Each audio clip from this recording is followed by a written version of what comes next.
I occasionally think how quickly our differences worldwide would vanish if we were facing an alien threat from outside this world. And yet, I ask you, is not an alien force already among us? They're all over the damn place. They're in our midst, and they are family. We're related to them because they were the ones that had a hand in establishing us as a hybrid race 100,000 years ago. And that hybridization is still underway, it's still happening, even as we sit here and speak. It hasn't stopped. It's underway.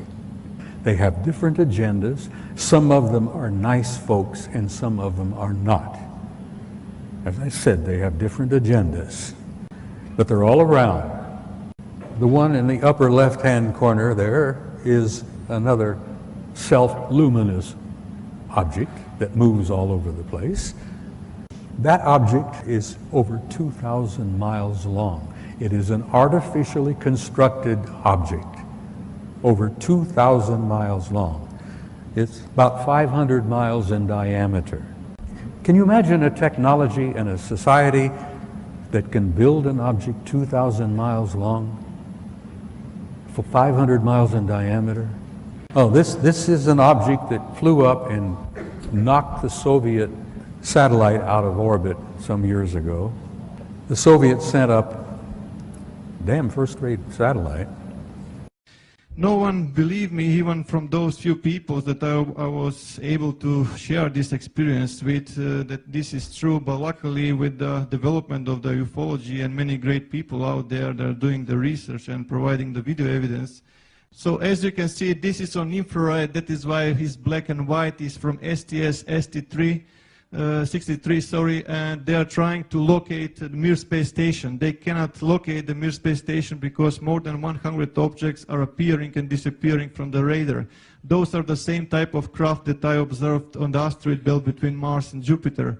And those are those balls of light that I was observing in those times, as you can see clearly creating intelligent formation.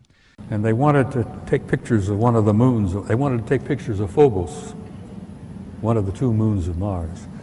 And while they were taking pictures, this object comes up from the surface of Mars, bumps the Soviet Phobos satellite, knocks it out of orbit, and it crashes.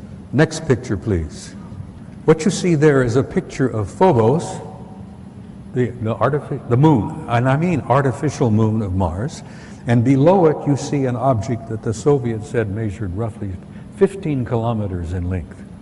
An artificial object near Phobos, the moon, 15 kilometers in length.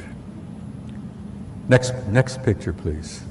That's the moon, 12 miles in diameter. The Soviets planned to land on it. Well, someone else said, no, you're not going to do that.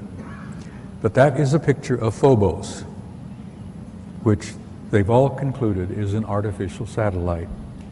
This photograph was taken by your own NASA Apollo 13 guys on their trip to the moon. It didn't work out too well.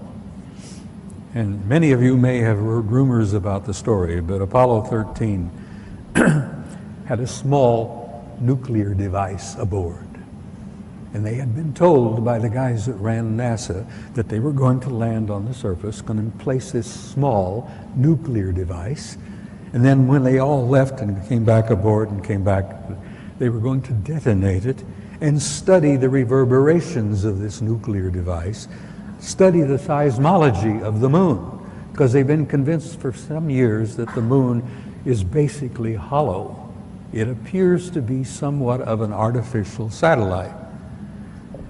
Well, they plan to detonate this nuclear device, and the others said, no, you're not going to do that. We'll get back to that picture again, please. All right. The object you see there in the middle, over 2,000 miles long. It's an artificial, I assume metallic object, probably crammed with guys. And that object followed our Apollo 13 all the way to the moon, around and back. Now, whether they were trying to make sure the Apollo 13 guys got home safely or what, whether they were the ones responsible for Apollo 13's little accident, which kept them from landing on the moon and placing that nuclear device, who knows? We may find out someday. But here you have an artificial object in orbit. Now, I've spent some time aboard aircraft carriers with my kid. We have carriers with 5,000 men in the crew, 1,000 feet long, 150 aircraft. You know, there's snack bars, dining rooms, accommodations, this and that. Can you imagine the accommodations on an object over 2,000 miles long? Next slide, it's the second photograph. Same objects, but a second photo in the sequence. That's the big mother, and I use that, no pun intended. There are other objects out there. There's a disc-shaped object, and then there's the other object. Then above it is the moon out there. But there's that one big object out there. I'm sure they got a crew of hundreds, maybe a couple of thousand. The ones I refer to as the others. I hate the term alien. I hate the term UFO. There are no UFOs. We've known what they are for years and years and years. Some of them are ours, some of them are theirs. There's no unidentified flying objects out there.